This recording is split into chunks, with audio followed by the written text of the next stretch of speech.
wa may kaluwasan na inyong relihiyon, pang 10% raman na. Sa tinuod, wa mo gyud kaluwasan ang relihiyon.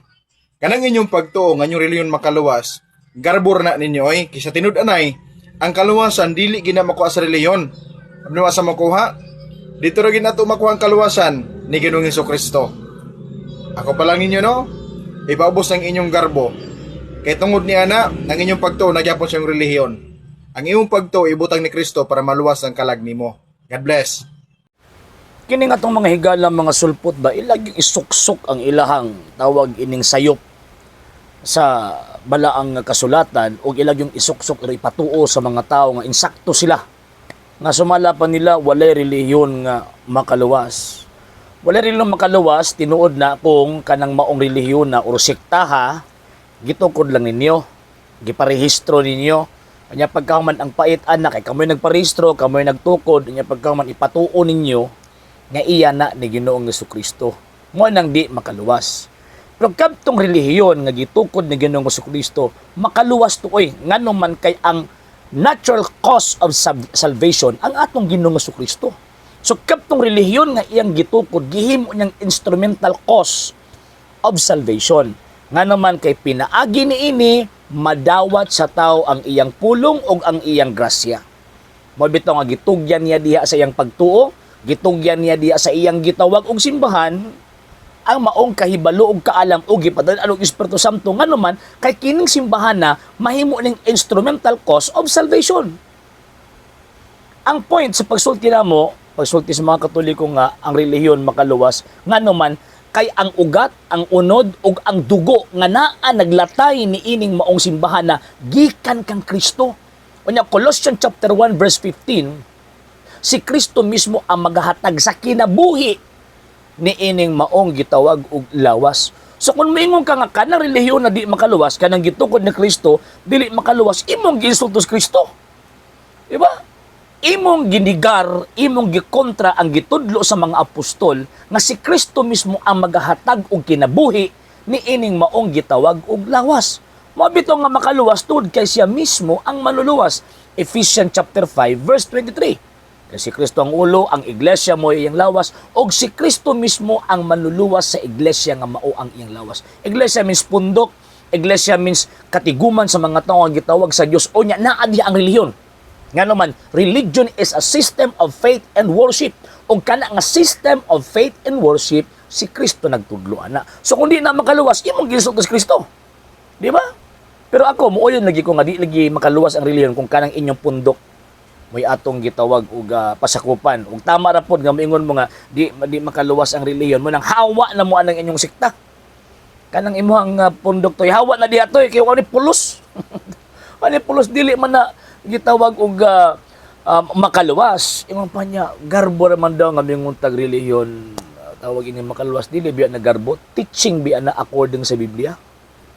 Di ba? Kapila na lagi balik-balik yung pinagano sa Kristo ang masulod agi kanako makabaton og kaluwasan.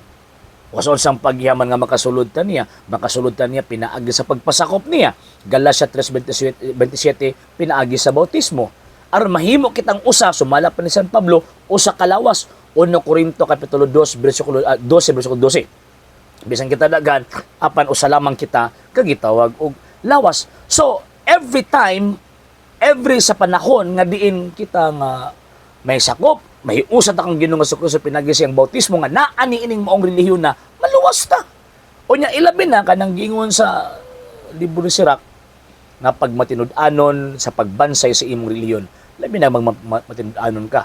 Makabaton jud kag kaluwasan nga naman kay naaman ang Kristo nga man luluwas. Dili ko supak ang natural cause of salvation si Kristo. Kay iya man gyud ang kaluwasan tanan.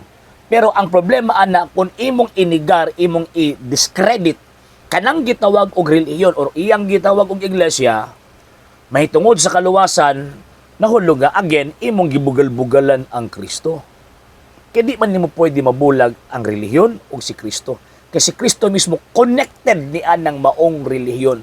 So kung disconnected ka, unconnected ka sa gitawag og relihiyong gitukod ni Kristo, disconnected or unconnected ka kang Ginoong Hesukristo. Di ba ingon ni Kristo, St. John chapter 15 verse 5 to 6, without me you are nothing. Kung wala ko, wa mo'y mahimo. So kung kanang pundok gitukod og relihiyon, gitukod og tao rather, kanang relihiyon na gitukod og tao, dili gana si Kristo tukod ana. At ako na siya, tawag anang detached na siya kang Ginoong Hesukristo. Kung detached ang Ginoong Hesukristo, lossless. Kung kanang inyong pundok toy, lossless na. Nga naman kay, di man si Kristo gatukod ana, buto lang man mo, sulpot lang man mo after 16th century. Tungod ng inyong mga founder nga mga siak. So, ang among pagtuok, ang Ginoong Hesukristo, pinaagi sa relihiyon. Kay again, di good pwede mabuwag ang relihiyon ng si Kristo. Manang niingon si San Pablo, walay makalimod unsa kadako ang tinago sa atong relihiyon. Di na sila magpasakop og relihiyon o di pa importante. Di pa connected sa gitawag og kaluwason. Og every time nga mag-isgot og faith ang maong mga apostol, connected na sa relihiyon, connected na kang Ginoong Hesukristo. Mabitaw gitawag sa Christianity nga naman kay tanang teaching, tanang gitawag og doktrina, gawi, liturhiya, teolohiya, connected kang Kristo. Kamo dili man mo detach mo kang Ginoong Hesukristo. Wala man mo na atas sa Kristo, so but pasabot disconnected mo. Kristiyano lang mo sa ngalan pero ang pagtuo naglates ka og gatan sa inyong pundok dili na gikan kang Kristo kundi gikan na sa itom nga bukog sa inyong gitawag og mga pastoy nga mo nagtukod sa inyohang sekta. Muna, kanang imong gingon toy nga di makaluwas ang relihiyon, garbo na biyain na inyong relihiyon. Nga naman sa hinungdan na kanang inyong pundok wala nay pulos, dili makaluwas. Kaya kung mingon mo nga way relihiyon makaluwas niya pagkaman magsige pag-convert og mga Katoliko, ipokrito mo. Ipokrito. Sige mong sulti nga way relihiyon makaluwas pero sige mong pangatik, panglinglas mga Katolikong innocent niya parang pasakop lang ninyo. So kung ang relihiyon di makaluwas, o niya nang sige pa mo recruit nya wa man ning labot sa kaluwasan ng inyong gitawag og pundok. So ang tumog tinguha din tama tong yung San Pedro 2 Pedro kapitulo 2 bersikulo 1 hangtod sa 2 pagpanapi tanggalan na mong maskara noon. Sa hindi pa po nakapag-follow sa mga pages po natin, i-follow nyo po yung mga pages po natin. RJ Horolanciano II TV Apolia Punto Argumento page, Kuya Apologist TV page, and RJ's Vlog 2022. And pwede rin po kayo mag-send po dyan ng Facebook stars. And also, sa ating po mga channels, sa hindi po nakapag-subscribe, subscribe po ninyo yung mga channels natin, Dalay Catholic, Apologist International Official, RJ Sano II TV, Kuya Apologist TV, and Barrio Kawayan Religious Forum. And pwede rin po kayo mag-send po dyan ng super sticker, super chats, and super thanks. And maraming salamat po sa mga kapatid ko mga Katoliko na ulis pong tumutulong sa programa po natin.